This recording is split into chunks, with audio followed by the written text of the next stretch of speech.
Hi guys, welcome back to my channel. Today I'm trying to show you when you want to refresh your screen and your mouse pointer doesn't help you to do through the mouse, then you can use your keyboard. So I'll show you how to do it.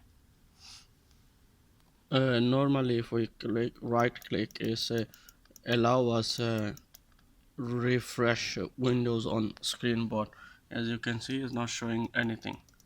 So in this case I will use a keyboard shortcut to refresh the window.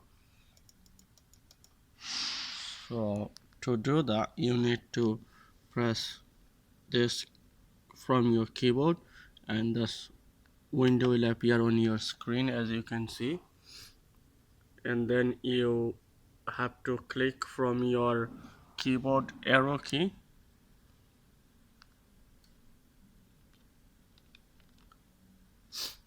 As you keep pressing arrow key, you will be able to select the refresh and then enter from your keyboard.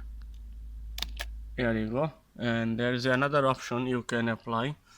As you can see, these two buttons will appear the refresh window on your screen, and same again from your keyboard, press the down arrow key. By pressing down arrow key you are able to select refresh and then press again enter. Thank you very much for watching. Please like and share this video.